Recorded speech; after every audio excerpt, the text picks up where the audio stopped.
What is packing with you, YouTube? Cage TV back with another vid, you dig? MTC will be live tonight. Unfortunately, we couldn't go live after the game. I was in Hollywood, Hollyweird, hanging out with the weirdo celebrities or whatnot. And of course, the Packers lost 23-19 to the Pittsburgh Steelers. Need some water, man. Fresh out the gym. And like I said, man, in the G spot, this game came down to whatever team was going to make the least amount of mistakes. And of course, Jordan Love had 2 interceptions in the game. Just watching that last one felt like I was back in the Allegiant Stadium where the Raiders play. Felt like I was back at that game when he threw that pass. One of the biggest mistakes on that last drive for the Packers was Aaron Jones not getting out of bounds. If he would have got out of bounds, we would have had at least 40-something seconds left on the clock. But with Aaron Jones trying to run the ball upfield instead of getting out of bounds, we lost 20 seconds off the clock.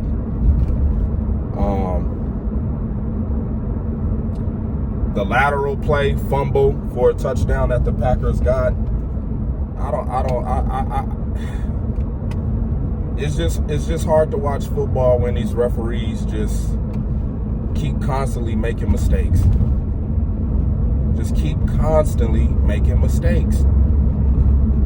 Snatching the momentum away from the team, stopping the game, doing all of these fucking reviews and, oh, we got to look at the camera.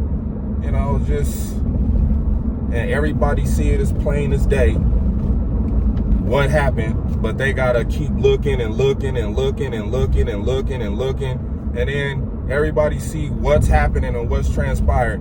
Oh, it's the call goes the other way when everybody's seen how the call should have went the first way. So just understanding that, of course, the Packers are going to say what they always say. Oh, we can't leave the game in the ref's hands. We have to go out there and execute and play out of blah, blah, blah, blah, blah, blah, blah, blah, blah. Well, then can the refs fucking ref at a high blah, blah, blah, blah, blah, blah, blah, blah, blah, instead of screwing up all these damn football games yesterday?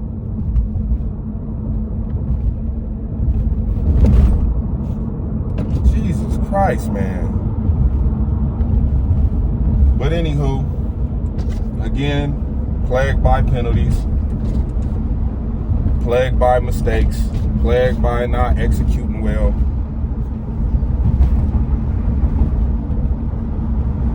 And also plagued by inexperience. And, you know, we all got caught up into this, oh, this is not a rebuild. Yes, this fucking is. This is a rebuild. I don't know what Keyshawn Nixon was talking about, but this feels like a rebuild to me. It looks like a rebuild to me. Rookie offensive line, all of the old vets traded away. Seafood City, huh? I have to check them out on the way back. But yeah, tough loss. And I agree with a higher point of view as far as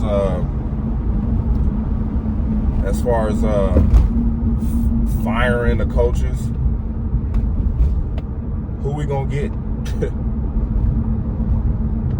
Didn't we just see what happened with the Raiders? They didn't go out and grab some new fucking head coach. They went with the interim coach, Antonio Pierce. If we fire Matt LaFleur, Rich Bisaccia becomes the head coach, interim head coach.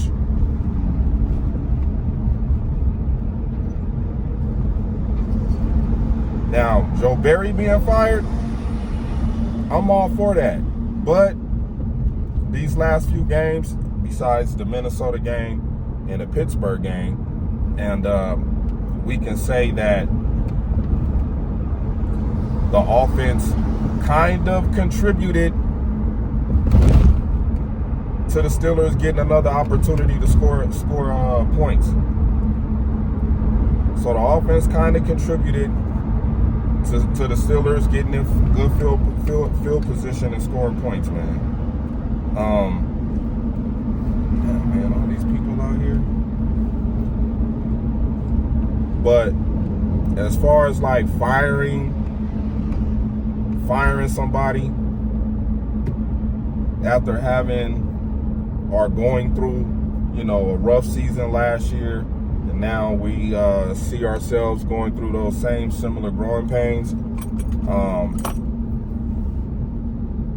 And I understand, as Packer fans, are the greatest team in football sports history, the Green Bay Packers.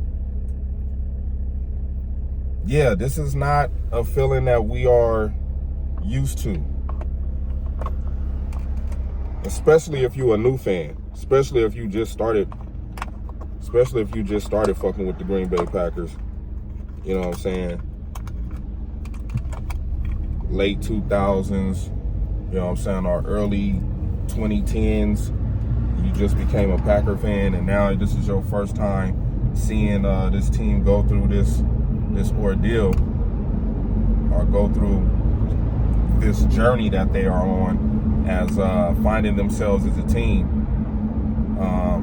All I can say to you is you're gonna have to grow some patience.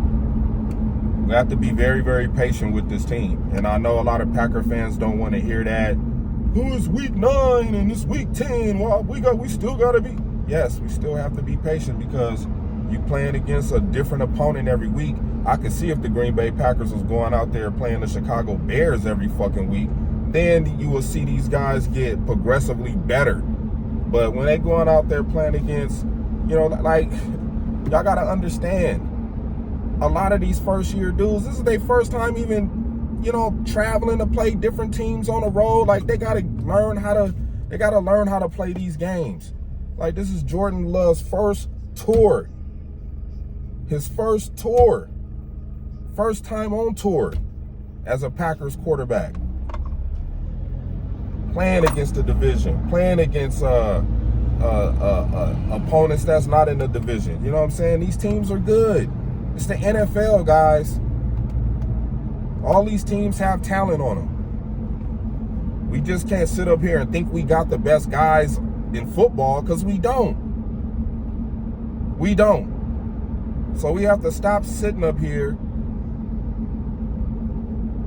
acting like this team can't lose, because they've shown us throughout history that they can lose. All right? I get it. I understand. I feels your pain. But we have to show some fucking patience, man, with this team. I know some of you guys are pissed off at Matt LaFleur, and he's not the greatest coach in the world. We don't have the greatest talent on the team. So we have to calm down and let these coaches develop these guys to play Packer football. And whether that take a year or two, or we dip in our we go in our wallet and spend money on free agents and shit like that. There's 2 different type of free agents. 2, just 2. Maybe 3, but we'll just stick with 2.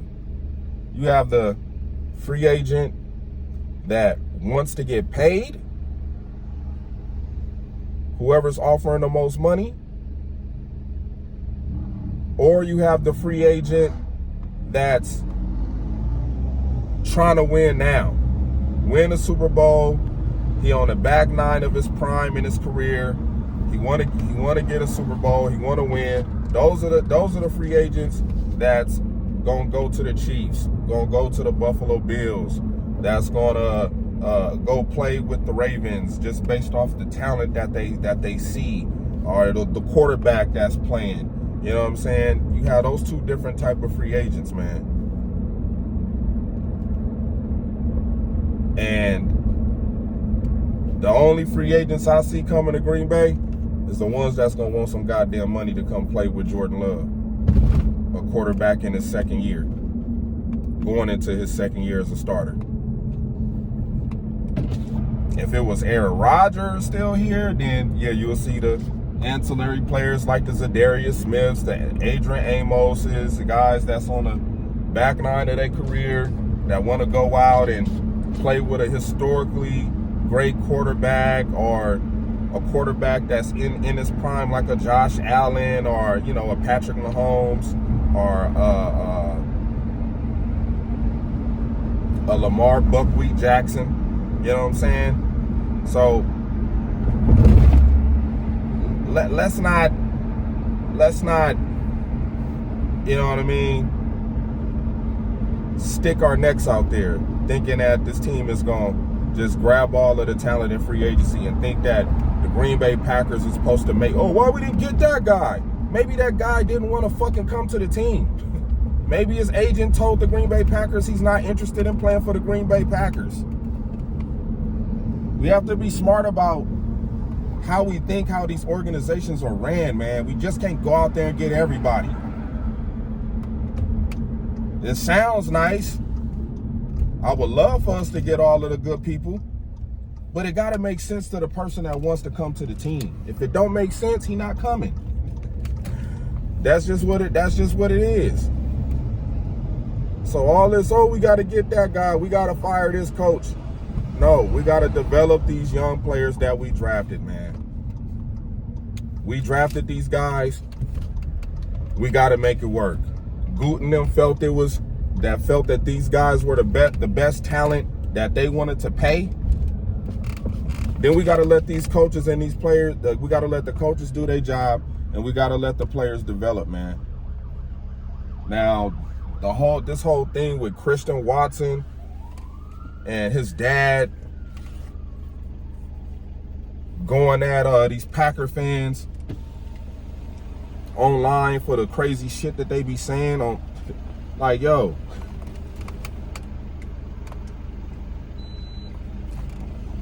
we gotta be cool, man. We gotta chill out with that. You know what I'm saying? Like, at the end of the day, these players got families,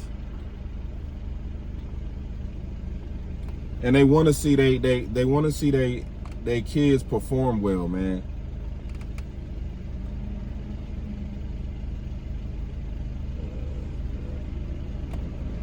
They want to see their kids perform well, man. The last thing they want to do is jump on social media and see all these people that ain't never played a lick of professional football in their goddamn life telling them how they son underperformed in a game.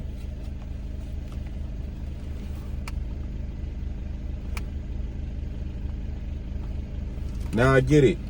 It looks exciting seeing the Eagles and Jalen Hurts throw touchdowns to A.J. Brown and Devontae Smith. You know what I'm saying? It looks nice when you seeing Tua Tagovailoa throwing bombs down the field to Tyreek Hill and Jalen Waddle. I know that's what y'all want to see. I know that's what y'all want to see. But you want to know what those guys got over the guys we got? Experience. That's the only thing that this team is lacking, is experience. And until Packer fans get that through their thick ass head and stop whining, complaining, and bitching, and understand that this team does not have any experience. Yes, they know how to play pro ball. They know how to play pro ball. But it's a different level when you step into the NFL and a guy that's guarding you on a line of scrimmage is making $15 million. It's different. It's just different. We act like the defensive backs that the Steelers had in the game weren't good. They good. The motherfuckers is good. It's the reason why they got a winning record. It's the reason for that. They play good at home. We knew playing this team was going to be tough. We have a young team with no experience that's just making mistakes that they got to clean up. They got to clean it up. It's going to take some time. So, all of the Christian Watson slander, now that I think about it, I don't blame Matt LaFleur for trying to get his playmaker to football, man. You drafted him for a reason, so you got to throw the ball to him. You just got to. Maybe he could use him in a different way. You know what I'm saying? You know, look at some different options to get Christian Watson the ball. But right now in week 10, we know throwing the ball downfield hasn't worked out like we thought it would. I mean, we had a couple of glimpses of success with, you know, him throwing a ball down the field and Christian Watson catching it. But it's just different seeing Aaron Rodgers do it last year to Jordan Love doing it this year. That's the only difference with this. I'm pretty sure Aaron gets the ball out a little bit more on time to Christian Watson. I'm pretty sure Aaron will probably put the ball in a better spot for Christian Watson to catch the ball. You know what I'm saying? But just like Higher Point of View said, man, Christian Watson got to learn how to adjust his body when he going up for the ball for, you know, for the 50-50 balls. You know what I'm saying? 50-50 catches. You know what I'm saying? He got to learn how to adjust his body. But a lot of that has to do with timing with Jordan Love, accuracy with Jordan Love, the trajectory where he putting the ball, the velocity of where he putting the ball. You know what I'm saying? And then it comes down to Christian Watson making adjustments. Like Higher Point of View said, Davante Adams, late hands. Davante Adams would notch. Davante Adams will run a route, give Aaron a look, Aaron to throw the ball, but the DB will still keep chasing Davante Adams down because he don't know when the ball is coming, and Davante would just give him late hands. He'll adjust to the ball and then put his hands up late and catch the ball, let the ball fall right in his hands.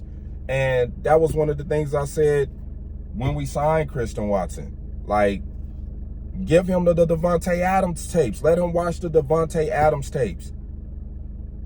You know what I'm saying? Is he watching the Davante Adams film? We don't know. Or is he listening to the trainers and the coaches, you know, going through what they telling him he need to do? And, you know, that's all fine and dandy, but it's not translating into game time plays. It's just not. And you know what I'm saying? Like I said, these guys are not practicing, man. They're not practicing. They just doing drills. They come out there with their helmet and t-shirt and shorts on, and they do drills. Like I said last year, Matt LaFleur was not having these guys practice. He was just taking them outside for about 30 minutes of stretching, and then they would go right back inside and try to learn the playbook. Now he has them practicing. Now, well, of course, we've been losing, so he's been having them practice in pads of lately, just to get them get the aggression and showing this team that they have to be more aggressive out here on the football field. I mean, but you just see on the field the lack of inexperience, man. I don't know what else to tell y'all. Luke Musgrave running the wrong routes, Tucker Kraft running the wrong routes. You know, it was nice to see Reed and Datavion Wicks get some shine, doing their thing. Romeo Doubs, he had an okay game. He had a touchdown. I just wish we would, you know, try to use Romeo in the red zone a little bit more when we making our drives down the field. I wish we would use him, you know, in between the 20 and the goal line. I think that taking a shot to Romeo Doubs would really help Christian Watson out, but that only will work if the offensive line is in sync with what the play call is. You know what I'm saying? And these guys getting on the right blocks to give Christian Watson some time to make some plays. But we're not seeing that. We're not seeing that. We're still seeing a stagnant offensive line. They did a pretty good job against T.J. Watt, like I knew they would. You know what I'm saying? T.J. Watt is not a Max Crosby. He's not going to bounce all around the damn field like he did against the Jets on Monday night. You know what I'm saying? T.J. Watt is not doing that. T.J. Watt, he going to play a side, pick, you know, if it's a mismatch on that side, he going to run with it. You know what I'm saying? So before I end this video, man, we are now 3-6, and season has been tough. It's not the ideal season that we were expecting to see, but it was expected. You know, I figured we would lose games. I figured we would probably be 500 around this time of the season, but just looking at the lack of experience explains why we are who we are. You know, the coaches are trying their best to get this team on the right track. And, you know, the injuries earlier in the season didn't help us. You know, Bakhtiari going down really didn't help us. Aaron Jones finally being healthy at week 8, week 9, really didn't help us. And we out there with a bunch of inexperienced guys. 2 second-year wide receivers, a bunch of first-year wide receivers, some of the second-year wide receivers that we got on the team not even fucking playing. Where's Samori Toure? He's not even getting no damn burn. Not even getting a chance to get out on the field. But you look around the league, every team is playing everybody they done drafted, but the Green Bay Packers. So I don't know what that is, man. You know, Matt LaFleur stressed the importance of putting your best 11 guys on the field on both sides of the football. And I guess the 11 that we putting out there, I guess he thinks that's the best 11. You know what I'm saying? Maybe some of these guys are not up to speed where the Packers thought they would be. Maybe some of these players is taking a little bit longer to get them on the right page. But eventually, this team is going to have to turn the corner and start going out here and competing at a higher level than they are now. Because I don't know what kind of level of competition we at right now. And it just seemed like, I mean, if you put the Georgia Bulldogs out there against us, they'll probably beat like 5 of these NFL teams in the league. You know what I'm saying? Definitely will beat the Packers. It'll probably be a close game, but I'll give Georgia 3 points. Yeah, so going into next week, man, I probably didn't explain this game like y'all thought I should have, but we are who we are, man. We are who we are. All we can do is just watch and just look at the details of what these guys are doing. And, you know, hopefully Goot and the rest of the training staff and upper brass and the organization are taking a real close look and a hard look at what they have become in the last 2 seasons. You know, we had a real quick bounce back once McCarthy had got fired. It was like, oh shit, we still good. And that was, of course, anchored by Aaron Rodgers being a quarterback and having Devontae Adams and some prime-time players at that point in time when we were winning 13 games. But right now, yeah, man, it's a whole facelift for the team. We don't have those players no more. We got a bunch of young guys. You know what I'm saying? And that's the reality of it. I mean, y'all could get up on here and complain and whine and cry about this team after every game, but it is what it is. We just got to start, you know what I'm saying, being positive, man. Being positive, looking at the little things, the little details, and just seeing if the Packers will correct those little minor mistakes. It's a learning process, man. This team got to learn their ABCs and 1, 2, 3s. Youngest team in the league. And I know y'all don't want to hear that, but that's the facts. That's the fucking facts. This team is young. So we on the next week. Me and B-Mac will be live tonight on Moving the Chains. So be looking forward to that. We got a home game next week against the San Diego Chargers, who lost to the Lions in a real close game. And that's going to be a huge challenge for us as well, dealing with Keenan Allen and Justin Herbert. So, yeah, we'll get into that too coming up this week. And with that being said, I'll holla at y'all, man.